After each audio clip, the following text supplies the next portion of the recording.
پاسپۆرت ئەلکترۆنیکی زۆر گرنگە لەبەر ئەوەی بە دوو شێوە هاوکاری هاوڵاتیان دەکات ئاسانکاریان بۆ کاڕۆتین کەم دەکاتەوە. یەکەم کە هاوڵاتەکە دێتە بەڕێوەبەرایەتی پاسپۆرت لە هەر شارەکان پێویستی بە وەرەقە نییە، کاغز نییە، کاغز نامێنێت، فایل نامێنێت، کۆپی جنسی و تەستکردەوانی نامێنێت، هەروە ڕەسمگرتن نامێنێت. هاوڵاتێک خۆی دێ بۆ ئێرە لە ماوەی وەکو جاران نییە پێی بڵێن چەند ڕۆژی کۆرەوە دەفتەر هەیە یان نییە، ئەوانەی چی نامێنێت لە ماوەی هەمان ڕۆژە بێ بە خاوەنی پاسپۆرت، یعنی کە دێت خۆی دێت و لە ماوەیەک ڕۆژە بێ بە خاوەنی پاسپۆرت. خاڵی دووەم کە ئاسانکاریە بۆ هاوڵاتی کەوا ڕۆتین کە مەکاتەوە ئەوەیان بۆ نمونە لە فڕۆکەخانەکان یان لە دەروازە سنوێرەکان دەرگای ئەلکترۆنی داهێنێت. ئەو دەرگای ئەلکترۆنیە ئیتر پێویست ناکات بچێتە بەردەم چێک پۆینت. بۆ نمونە چین بۆ ئەستەمبول سەرەکی 500 کەس ڕاوەستاوە، لاینێکی دوور و درێژە کە بەڵام ئەوەی ئەلکترۆنیەکە پێویست ناکات یەکسەر دەچێت کەسی لێ نییە، خۆی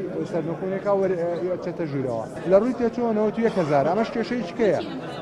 ئەم 91,000 بەڕاستی کێشەیەکە ئێمە هاودەنگین لەگەڵ هاوڵاتیانە کەوان نرخەکە زۆر بەرزە و داوای خۆمان ئەگەیەنین بە بەڕێوەبەری گشتی و لایەنە پەیوەندیدارەکان. بۆ لەبەر ئەوەی هەر هاوڵاتیەکە بێ 91,000 دینار بدا لە کاتێکا لەوەی پێشوو 25,000دا، بەڵام خەڵکانێک هەیە ئەو پارەیان پێ نییە، ئەگەر پێشیان بێت بەشی مەعیشەتیان ناکات، کاریگەری لەسەر گیرفانیان. بۆیە داوای خۆمان ئەگەیەنین بەوان کەوان هەل چارەسەری و بابەتە ئەوەیە کە هەردوو پاسپۆرتەکە پێکەوەیشکە، یەکیشی ئاسایی یەکیشی ئەلکترۆنی. ئەوەی کەوا پارەی پێ ئەتوانێت ئەلکترۆنەکە دەربێنە، ئەوەی کە پێشی نییە با پاسپۆرت ئاساییەکە دەربێنە، هەردووشی لە کۆتاییە تۆ گەشتی پێکەی خۆچی لێکەی.